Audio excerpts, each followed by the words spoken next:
Olá pessoal, hoje vamos conhecer a Geografia da Saúde, um ramo da geografia que visa estudar as doenças e os problemas da saúde e como elas se distribuem no espaço, visando entender os fatores sociais, ambientais e históricos dessa distribuição das doenças. Vamos entender também como o geoprocessamento e as geotecnologias podem nos ajudar a entender a distribuição dessas doenças e como elas se propagam no espaço. Afinal, o que a Geografia da Saúde estuda exatamente? Então, ela vem para estudar a distribuição espacial das doenças, como elas se relacionam com o espaço e o tempo, e os fenômenos como a emergência de epidemias, difusão de agentes infecciosos e a desigualdade da saúde.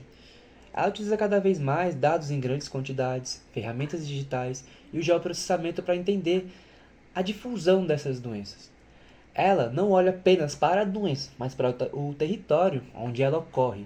Assim, é possível entender padrões, riscos e desigualdades que influenciam quem adoece e o porquê. Mas então, quando que a geografia da saúde começou a ser estudada e quando que ela ganhou força? Anteriormente, ela era chamada de geografia médica, e ela surgiu principalmente ali nos Estados Unidos e na Inglaterra. A geografia médica ela surgiu quando os médicos passaram a perguntar onde viviam os pacientes, relacionando doenças ao ambiente que esses pacientes viviam. Assim, eles começaram a entender melhor como é que essas doenças se propagavam e percebiam que tinham padrões para essas doenças se propagarem.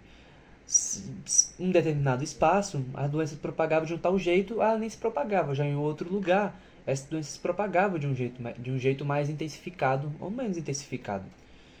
A partir dos anos 1980, com o avanço da informática e do Sistema de Informação Geográfica, SIG, esse campo ganhou força para analisar a propagação de doenças no tempo e no espaço, que então começou a se chamar Geografia da Saúde, e assim ela começa a ser um campo da ciência mais específico. Quando os médicos perceberam que entender o local da vida era fundamental para o diagnóstico, surgiu ali a base da geografia médica, que posteriormente é a geografia da saúde. Com a tecnologia, ela se transforma na geografia da saúde moderna, capaz de analisar grandes bancos de dados e gerar mapas que apontam os riscos e as desigualdades. Como dito anteriormente, a vinda das tecnologias e as geotecnologias vieram para ajudar os estudos da geografia da saúde.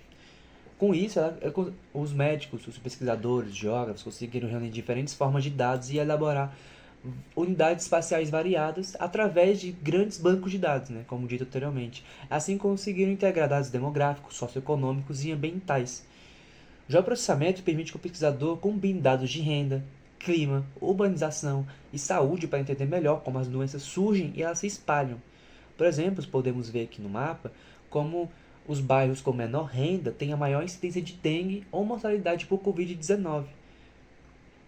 Nós também podemos ver também os casos de renda, o caso de cidade urbana, que pode ajudar na proliferação de doenças. Aqui no Brasil, a geografia da saúde, ela vem com muita força ali em 1940 com o pesquisador e geógrafo Josué de Castro, quando ele publica o livro Geografia da Fome. Nesse livro, ele mapeia a fome do Brasil e como ela se propaga. Ele divide o Brasil em 5 grandes regiões alimentares. Com isso, ele derruba alguns mitos, como que não é o clima que causa a fome, e sim fatores políticos e econômicos. Até então era muito comum dizer que fatores ambientais, que pode-se dizer como determinismo ambiental, diz se aquele lugar vai ser mais desenvolvido, vai ser subdesenvolvido. E assim, consequentemente, é discutido sobre os índices alimentares daquele local. Isso é tão forte que vai além da análise que antes era apenas sobre o país, um continente específico que vivia numa área mais tropical, mais quente, e começa a adentrar até no próprios países, né? Ou seja, vira uma escala regional. Por exemplo, de falar que a região Nordeste e a região Norte eram as regiões mais pobres, as regiões mais sucateadas devido do clima, né? Pela região ser mais quente, assim as pessoas eram mais subdesenvolvidas.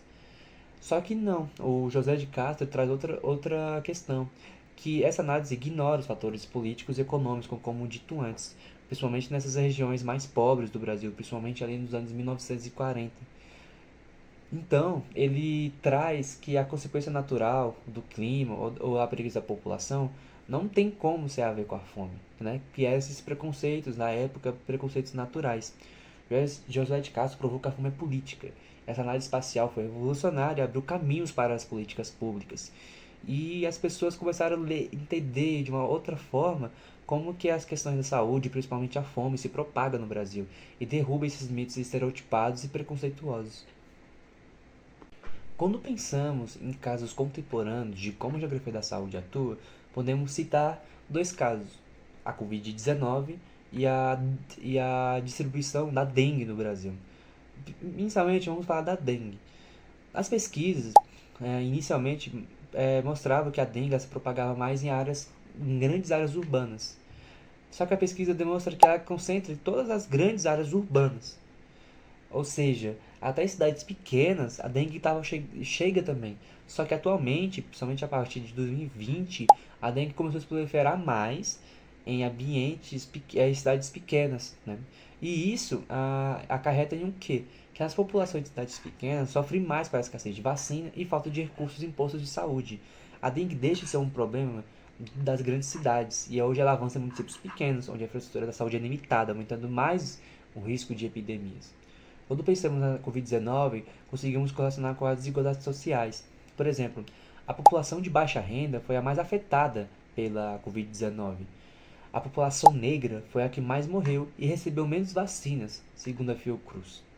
A pandemia revelou como a saúde é profundamente marcada por desigualdades. O espaço que a pessoa vive e suas condições socioeconômicas influenciam sua chance de adoecer ou receber atendimento.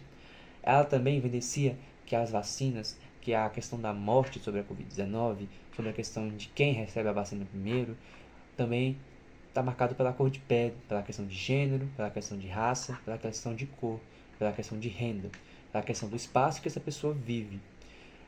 Juntando esses dois exemplos, como o da Covid-19 e da dengue, a geografia da saúde ela vem para entender essas situações e mapear. Somente com ela, por exemplo, a Fiocruz ou os pesquisadores que estudaram essa questão da dengue conseguiram entender esses fenômenos socioespaciais e conseguir trazer essas situações para podermos entender melhor. Por isso que a geografia da saúde é importante hoje. Conseguimos compreender situações de risco, nós conseguimos inserir dados demográficos, socioeconômicos e ambientais, e nós conseguimos gerar análises completas que orientam as políticas públicas do Brasil hoje. Em um mundo de epidemias cada vez mais frequentes, entender o território é fundamental. A geografia da saúde ajuda governos e cientistas a compreender onde estão os riscos e como agir. Enfim, para essa aula espero que tenha mostrado como a saúde e território estão profundamente conectados. A geografia da saúde nos ajuda a compreender desigualdades, epidemias e desafios que enfrentamos hoje. Até a próxima aula. Muito obrigado.